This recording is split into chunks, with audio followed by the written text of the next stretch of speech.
Petición de la hora N, nos vamos al Congreso de la República en vivo. Edgar Pacheco, buenas tardes, adelante. Nicolás, muy buenas tardes. La Comisión de Justicia del Congreso de la República recibe en este momento al presidente del Tribunal Constitucional, el doctor Javier Alba Orlandini, quien explica los alcances del fallo del Tribunal Constitucional en relación a la legislación antiterrorista. Vamos a escuchar la explicación que realiza el magistrado.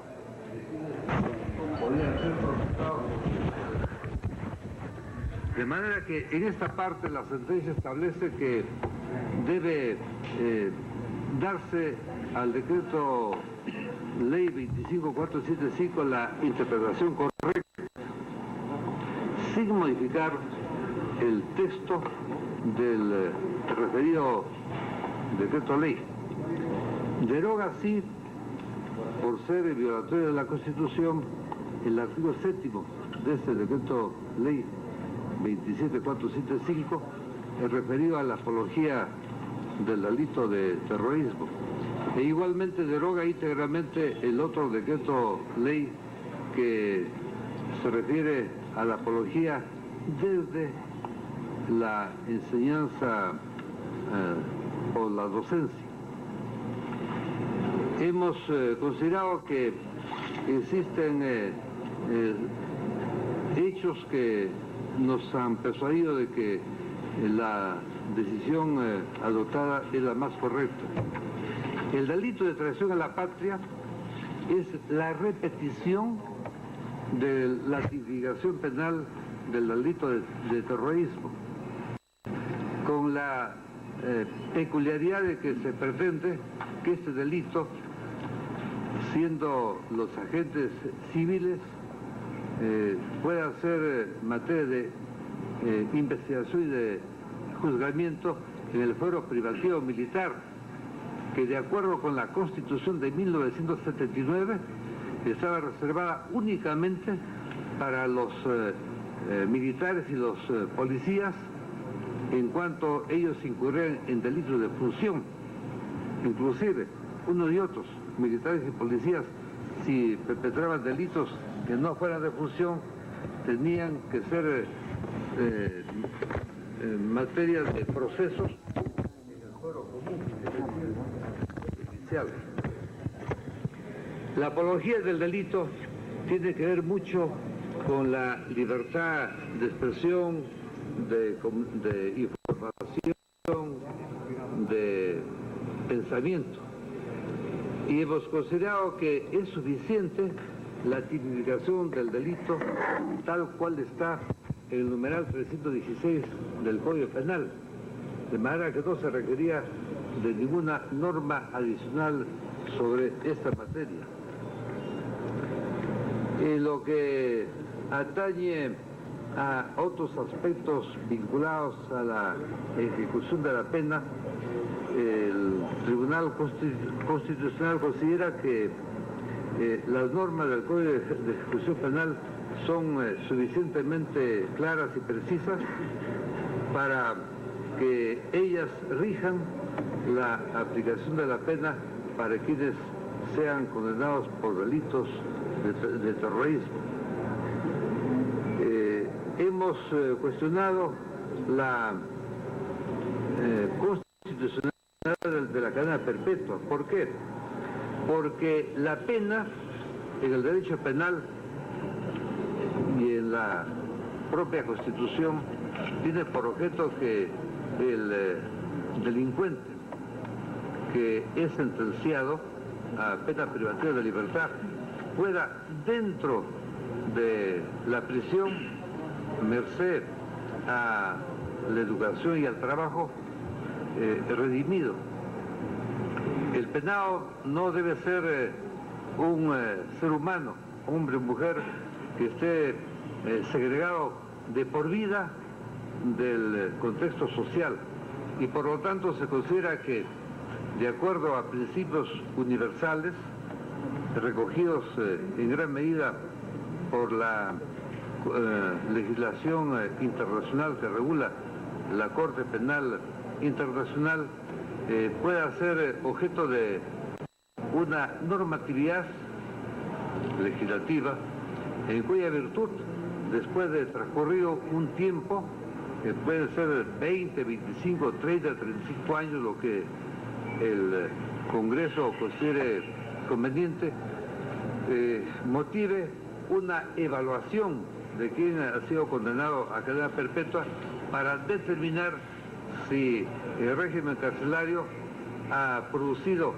en el sentenciado un cambio en su actitud ante la sociedad que le permita recobrar su libertad dentro de las normas que contiene el Código de Ejecución Penal. Estas son algunas de las cuestiones fundamentales que la sentencia dictada el 3 de este mes ha recogido y que permite que la legislación penal del Perú pueda tener los estándares internacionales y que por lo tanto no sea en el futuro materia de ningún cuestionamiento ante los organismos creados por tratados o convenios internacionales de los cuales el Perú es signatario.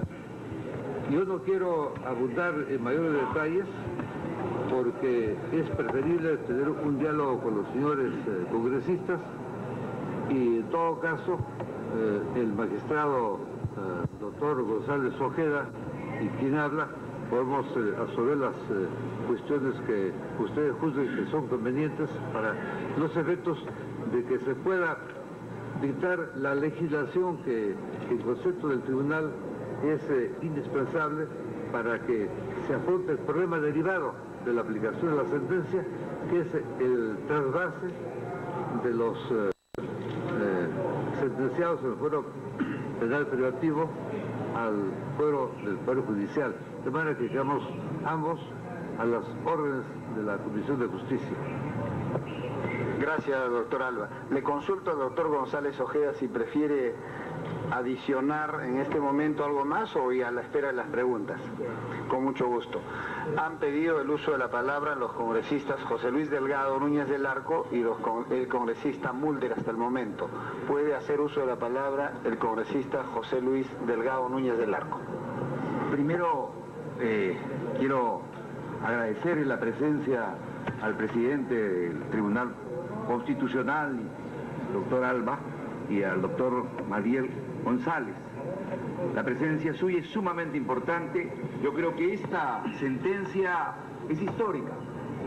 Es una sentencia, en realidad, que va a establecer las pautas de una normatividad que se adecue al futuro. Hay en esta sentencia, y he podido ver, y yo casualmente quiero preguntarle, hay problemas del pasado, pero también problemas del futuro. Yo creo que ahí va a radicar, va a ser una cosa muy importante, presidente.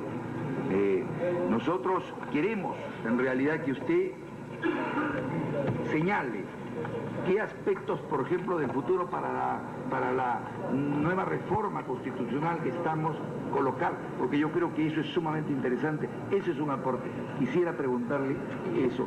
¿Qué cosas para futuro tenemos en este fallo constitucional histórico?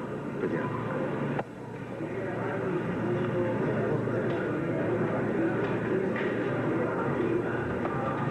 El doctor Alba va a contestar.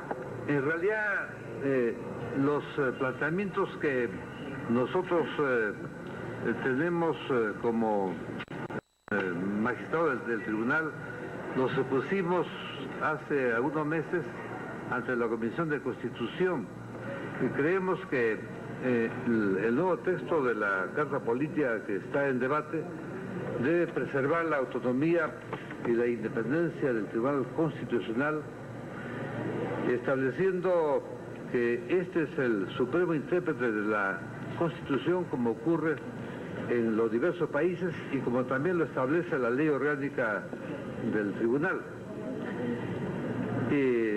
La sentencia en realidad no trae ninguna novedad en cuanto a los alcances mismos de la Constitución que se proyecta aprobar.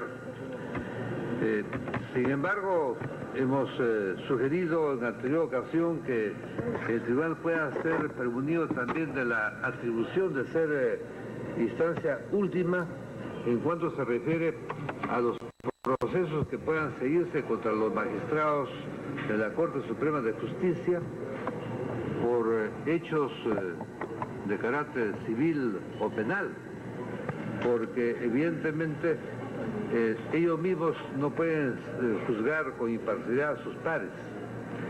Esta es una vuelta al pasado, porque las primeras cartas políticas que el Perú tuvo crearon el Tribunal de los 7 jueces, que en una ocasión fue también de 9 jueces, justamente para ver los asuntos vinculados a los hechos de los cuales serían responsables eventualmente los magistrados de la Corte Suprema. El número de magistrados puede ser 7 o puede ser 9, es una decisión que ustedes pueden determinar.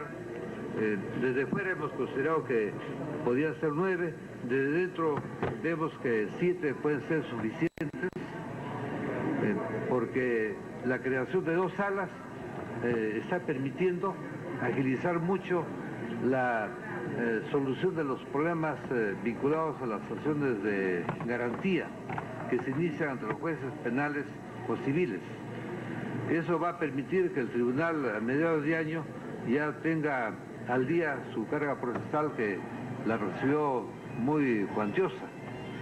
Y respecto a los problemas derivados de la sentencia misma del tribunal, yo diría que debe enfatizarse en la nueva Constitución que los efectos de las sentencias son totalmente vinculantes para el Poder Judicial.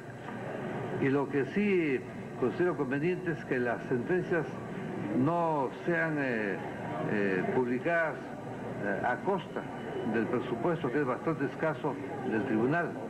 El peruano cobra tarifas que son bastante crecidas, y eso deriva en que la economía del tribunal sea bastante precaria. Podría adoptarse quizá una decisión en el sentido de que las sentencias del tribunal respecto a las acciones de inconstitucionalidad sí sean publicadas. Las acciones, las sentencias en acciones de garantía que impliquen a juicio del tribunal hechos que sean trascendentes deben ser publicadas, pero no las otras sentencias que solamente tienen importancia para las partes litigantes y que tienen un costo a veces que es superior a la cuantía de los asuntos que entrañan esas sentencias. De manera que esas son las aclaraciones o alcances que haría la pregunta que formula el señor congresista José Luis Delgado.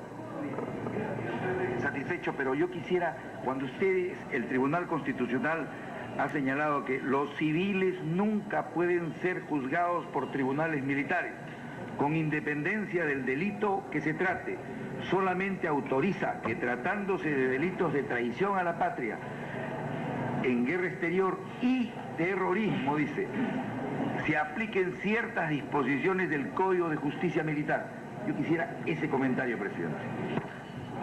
Es con referencia al texto actual de la Constitución. Es una interpretación que se hace para los efectos de que los civiles no sean juzgados en el fuero privativo militar. En todo caso, se podrían aplicar ciertas normas del Código de Justicia Militar dentro del contexto constitucional actual a los civiles, pero juzgados siempre en el foro del Poder Judicial.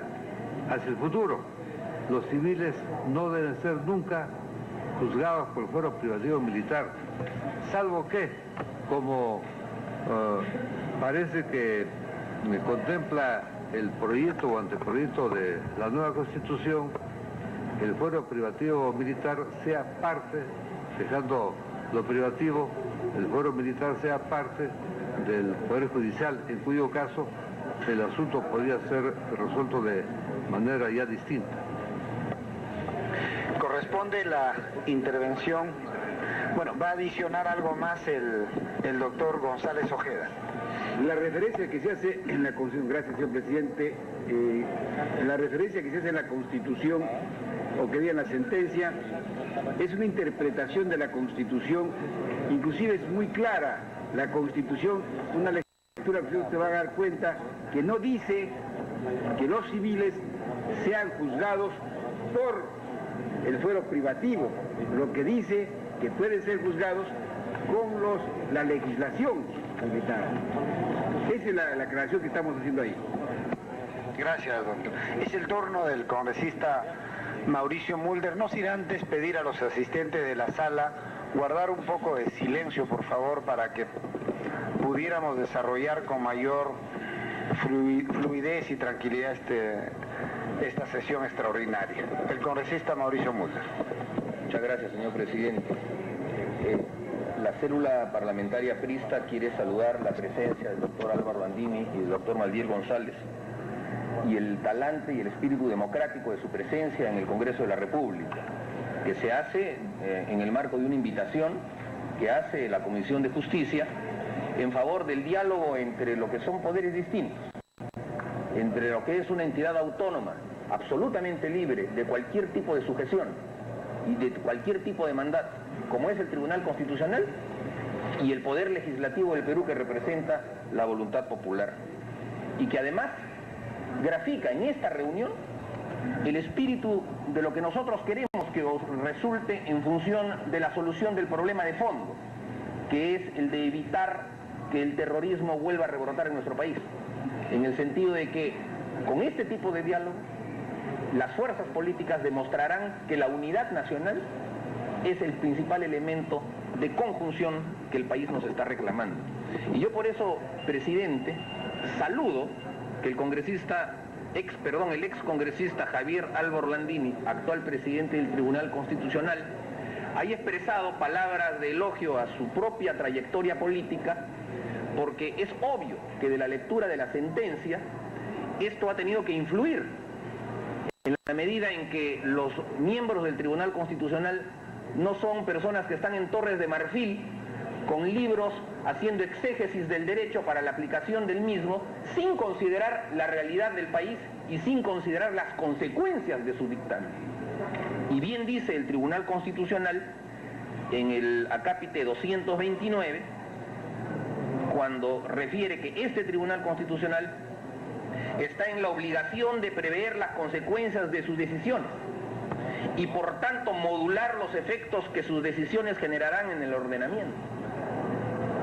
Y entonces, en función de eso, dice que la regla, el Tribunal Constitucional, de autorizar la eventual realización de nuevos juzgamientos no limita la posibilidad del tribunal de modular esos efectos en el tiempo de su decisión, y que en su condición de intérprete supremo de la Constitución disponga una vacatio sententiae, y que de esa manera permitir que el legislador, o sea nosotros, presidente, incluso dice el legislador democrático, regule en un plazo breve y razonable un cauce procesal que permita en forma racional la eventual realización de un nuevo proceso para los sentenciados de delito de traición a la patria. Presidente, el Tribunal Constitucional hace control abstracto de las normas y ha determinado que aquellas que se refieren a la tipificación del delito de apología del terrorismo y del delito de traición a la patria son inconstitucionales. Adicionalmente ha determinado que las normas procesales relativas a la imposibilidad de recusar a los jueces, la incomunicación por vía de aislamiento celular, la detención ilimitada por más de 15 días, el juzgamiento por el fuero militar, la incautación de los bienes, que son normas de procedimiento, también son inconstitucionales. Y por último ha determinado, en términos penitenciarios, que la cadena perpetua también es inconstitucional. Pero ha salvado las normas establecidas en los decretos leyes en cuestión relativas al derecho de defensa, es decir, aquellas en las que las partes demandantes argumentaban que el derecho de defensa se veía vulnerado porque los abogados solo podían defender a una persona acusada y no a varias, o que la comunicación entre el abogado y el defendido pudiera estar restringida. Es un tema salvado por el Tribunal Constitucional. Ha salvado el tema de la detención preventiva. Los jueces sí tenían atribución constitucional para determinar una detención preventiva en el momento de la apertura de la instrucción. Han salvado la constitucionalidad de las pruebas ofrecidas en el atestado policial, lo que resulta incluso en la lectura de un esfuerzo, lo diré sin ambaje, notable por parte del legislador de tratar de compatibilizar un hecho que es realmente difícil y de encontrarle la salida jurídica al hecho de que un atestado policial no pueda ser contrastado en sede judicial. Y adicionalmente ha establecido también que los beneficios penitenciarios pueden ser exonerados, pueden ser quitados, pueden ser no consagrados para este tipo de delitos. Pero ha dicho además, señor presidente, y creo que aquí voy a aterrizar y con eso voy a concluir mi intervención, que el anular preceptos constitucionales y procesales establecidos en los decretos, leyes que se han establecido inconstitucionales, el anularlos no implica anular los juicios ni la aplicación de esos decretos en los respectivos juicios. A mí me parece, presidente, que este es un elemento fundamental que la opinión pública lo tiene que conocer. En la medida en que están estableciendo, sobre la base del principio de la continuidad, que aun cuando puedan haber sido declarados inconstitucionales los decretos leyes, su aplicación en los casos sublitis concretos mantiene vigencia. De manera que lo único que dejaría abierto sería la posibilidad de que las personas, en cada caso, que puedan considerar que su condición ha sido vulnerada constitucionalmente, la tengan que alegar ante el Poder Judicial mediante un proceso de amparo o de habeas corpus. Y ahí es donde se ha implantado la vacatio sentenciaria, y que es un vacío que el legislador tiene que llenar. De manera que, presidente, nuestra posición, para terminar, es la de saludar un esfuerzo, pero al mismo tiempo la de expresar una preocupación. Es difícil, tenía que haberlo sido, el compatibilizar las normas internacionales y constitucionales de un Estado de Derecho con el contexto político que implica evitar que esas normas constitucionales y esos tratados internacionales puedan ser utilizados en beneficio del terrorismo. Muy difícil, tarea de titán. Pero corresponde que todas las fuerzas políticas y todos los poderes del Estado encuentren la salida a eso. Y entonces, va ahí, en el fondo es mi intervención más que pregunta, pero la voy a redondear para que pueda merecer un comentario por parte de nuestros distinguidos invitados, en el sentido de que, ¿cuál es el espíritu final de la sentencia del Tribunal Constitucional? Establecer mecanismos de señalamiento de las inconstitucionalidades para que todos, por el efecto vinculante que tiene la sentencia, los aceptemos, pero al mismo tiempo de inducir a que el Poder Legislativo redondee un trabajo que el propio Tribunal Constitucional dice que hay que hacerlo, porque estaríamos dejando vacíos que podrían hacer peligrar la estabilidad política de nuestro país. Y entonces, la presencia del doctor Álvaro Orlandini se da justo en una circunstancia en la que en el Pleno del Congreso estamos debatiendo un pedido de facultades legislativas por parte del Poder Ejecutivo, que si lo hubiésemos aprobado en la mañana, hubiese significado un desplante a la propia presencia del Tribunal Constitucional aquí en el Congreso, porque ya no tendrían nada que hacer frente aquí a nosotros, porque ya nosotros habríamos abdicado de nuestra condición de congresistas y habríamos dicho ya lo ven nada más con el Ejecutivo, porque ellos son los que van a tener facultades legislativas. Entonces, no es que quiera inducirlos a darles una respuesta política, porque estoy absolutamente convencido que muy políticamente la respuesta va a ser que esa no es una respuesta que ellos nos puedan dar, pero es sin duda la apreciación que nosotros tenemos en el sentido de que sí hay una invocación del Tribunal Constitucional a que el Poder Legislativo participe de una manera activa y de una manera concertada en la búsqueda de la solución de los problemas que van a empezar a florecer en lo que significa los habeas corpus por caso de traición a la patria, por caso de juzgamiento por jueces sin rostros, por casos de aplicación de cadena perpetua y por casos de condenados por apología del terrorismo. Ahí lo dejo, presidente, accediendo a su invocación. El doctor Javier Alba Orlandini. Le agradezco la palabra del congresista Mauricio Mulder. En realidad se trata de una sentencia que es expresión de 7 magistrados, 2 de los cuales en aspectos muy puntuales han tenido puntos de vista discrepantes. Creemos que hay que hacer un esfuerzo nacional para dar solución a un problema muy grave que el Perú ha encarado durante más de 20 años. Este es un paso importante, indispensable. El otro paso lo debe dar el Congreso. Y ahí no queda, porque el Poder Ejecutivo también debe dotar de recursos al Poder Judicial para que pueda cumplir con afrontar la carga procesal derivada de los procesos que van a ser anulados en el fuero privativo y que pasarían al Poder Judicial. Sin embargo, la posibilidad del Congreso en este aspecto es también importante. Mediante ley el Congreso puede determinar si se puede regular la ejecución de las penas, estableciéndose ciertos límites a las condenas ya producidas, a fin de que quienes han sido sentenciados puedan acogerse a la normatividad legal que pueda dictarse y poner término a situaciones que pueden prolongarse mucho tiempo y pueden significar una carga innecesaria eventualmente al Poder Judicial. De manera que las acciones de habeas corpus que se presenten de inmediato tendrán que ser resueltas por el tribunal y también por el Poder Judicial en la medida en que la sentencia dictada el día 3 de enero es vinculante, en el sentido que establece la propia sentencia. No hay derecho a excarcelación como consecuencia de esta decisión del Tribunal Constitucional. Tiene el uso de la palabra la doctora Judith de la Mata. Gracias, señor presidente.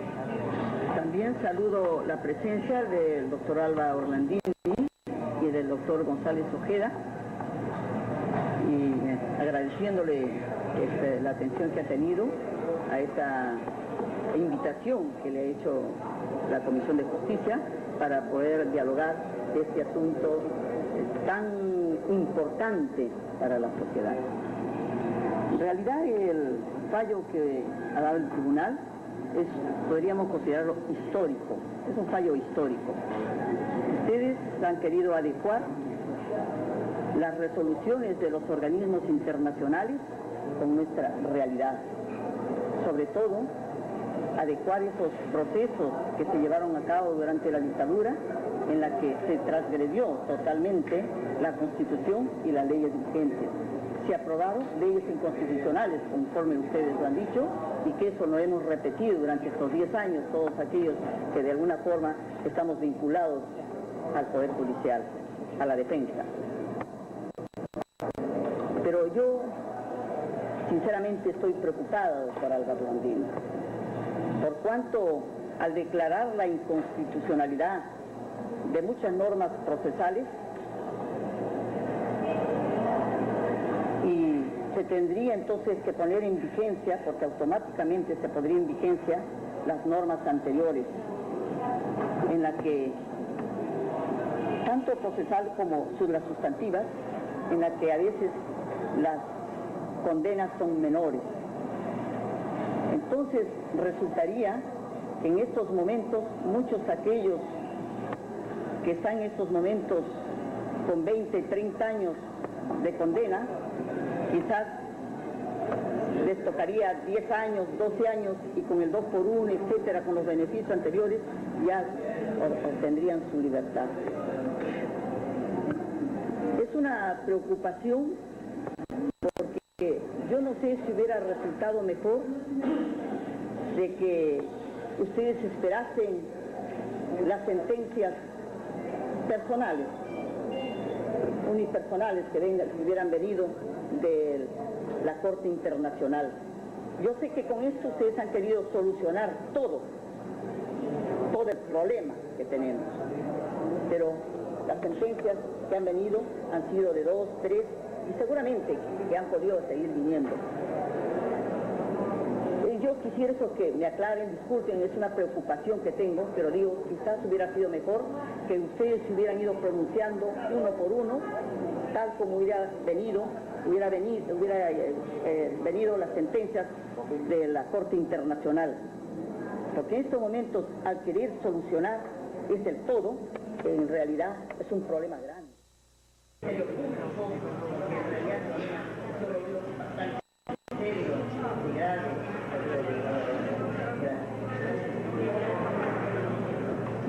La presencia nuestra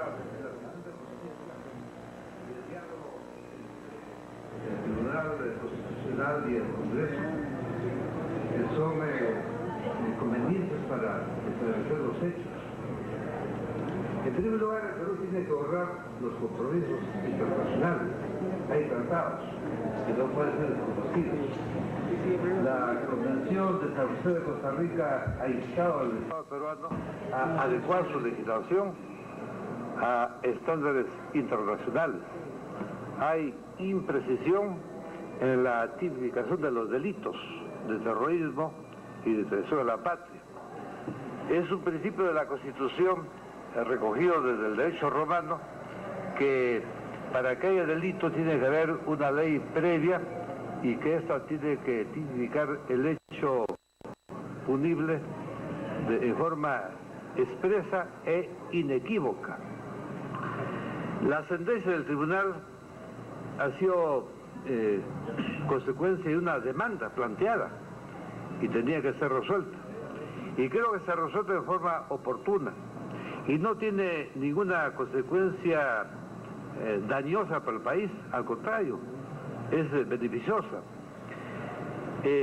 La sentencia del tribunal tiene los mismos efectos que una ley y en el caso presente esta sentencia rige desde mayo de 1992, desde la fecha en que entra en vigencia el decreto ley 25745, de manera que no hay ningún vacío y tampoco se va a aplicar la penalidad menor, salvo en lo que se refiere a la apología del delito, que tenía una pena exagerada, me parece que hasta de 12 años, en la medida en que esto tiene que ver mucho con la opinión, con la libertad de expresión.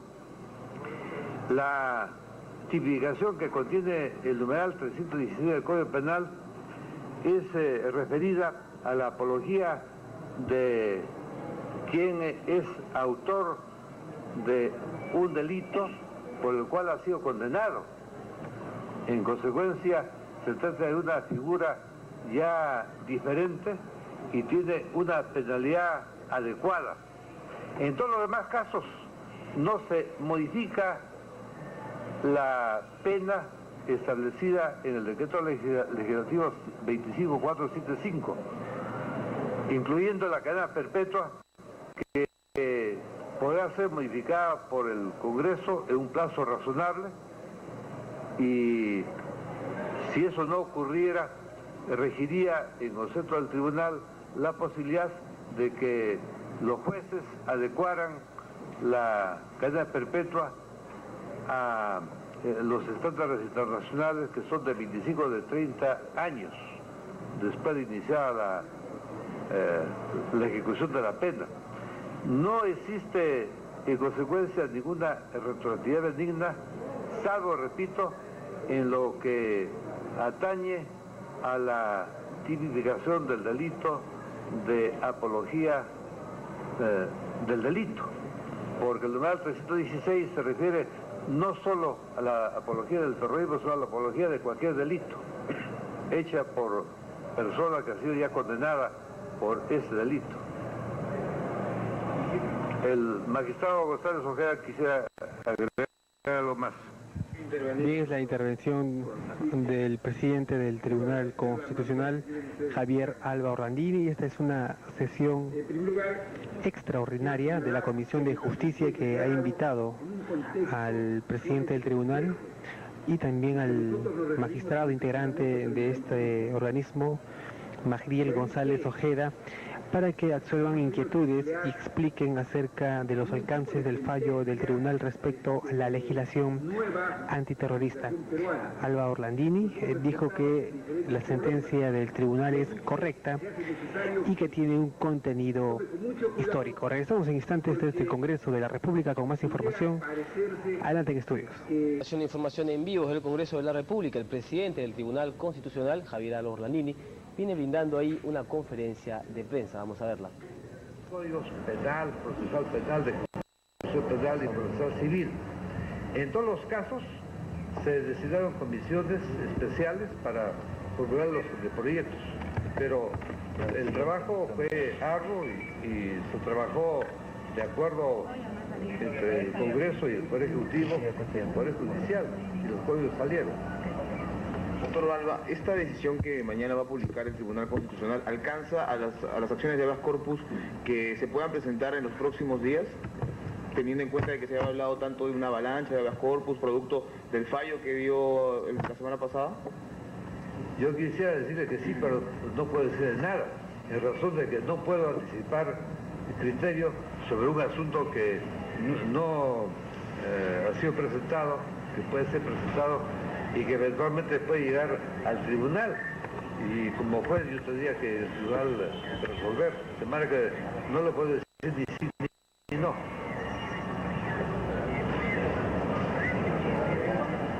¿Cuántos recursos de habeas corpus se han presentado en el juez de terrorismo? Es una pregunta que tiene una respuesta muy difícil.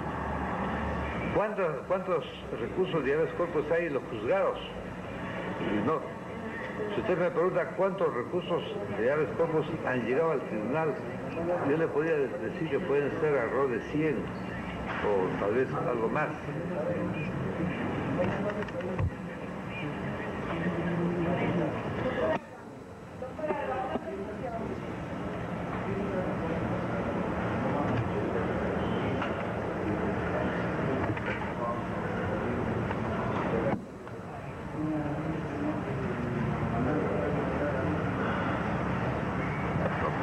Puede interponer todos los recursos que permite la legislación nacional e internacional. Las personas, por tanto, mentales, tienen que ser respetadas y la libertad es un bien invalorable, de manera que no se limita el ejercicio del derecho de accionar el habeas corpus. Lo que ocurre es que existe una situación muy especial que media entre la sentencia del tribunal y la ley que dicte el Congreso, directamente por delegación.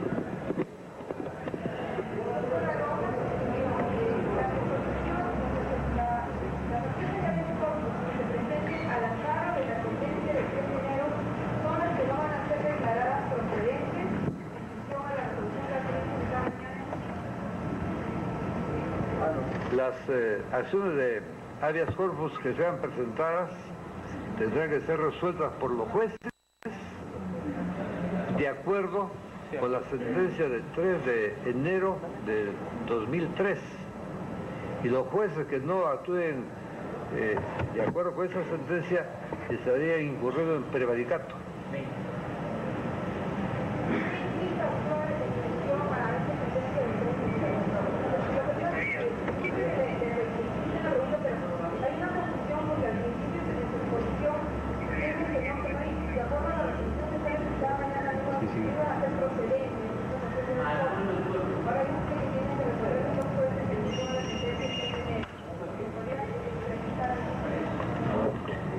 El tribunal ha resuelto el día 6 de enero 3 acciones de habeas corpus que han llegado al tribunal aplicando el criterio que contiene la sentencia del día 3. De verdad que se trata de habeas corpus que ya están resueltos de acuerdo con esa sentencia, no obstante que fueron interpuestos anteriormente, pues se aplica la norma vigente. La sentencia del tribunal es como una ley, y la ley se aplica desde el día siguiente de su publicación.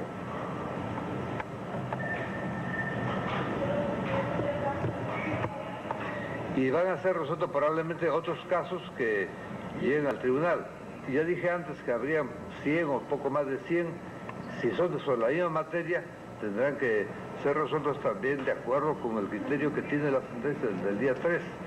Lo que también estoy diciendo, y en esto quiero ser lo suficientemente claro, es que los jueces en todas las instancias del Poder Judicial tienen que resolver los asuntos vinculados a la sentencia del día 3 de enero, dictada por el tribunal, de acuerdo con el criterio que contiene esa sentencia. Si no ocurriera tal cosa, los jueces incurrirían en prevaricato. Congresista Chamorro, ¿cuál va a ser la posición de la comisión? ¿Cómo va a quedar este proyecto que se venía debatiendo sobre la ley antiterrorista? ¿No? Si el Ejecutivo ha enviado su proyecto. Va a estar supeditado a lo que el Pleno del Congreso de la República decida en la sesión que debe estar reiniciándose. Nosotros hemos preparado un texto sustitutorio respecto de 4 dictámenes. Sin embargo, esperaremos a lo que acontezca en el Pleno. Si el Pleno decide delegar las facultades, el predictamen que habíamos trabajado, que contiene y acoge también los proyectos de la Defensoría del Pueblo y de la Coordinadora de los Derechos Humanos, tendrá que ser derivado al Ejecutivo y en especial a esa comisión de alto nivel que habla el artículo 2 del proyecto, materia del debate del Congreso. En lo personal no voy a respaldar la delegación de facultades.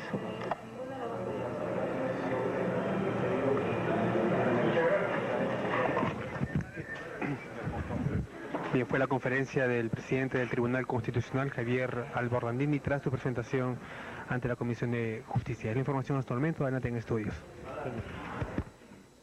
La legisladora oficialista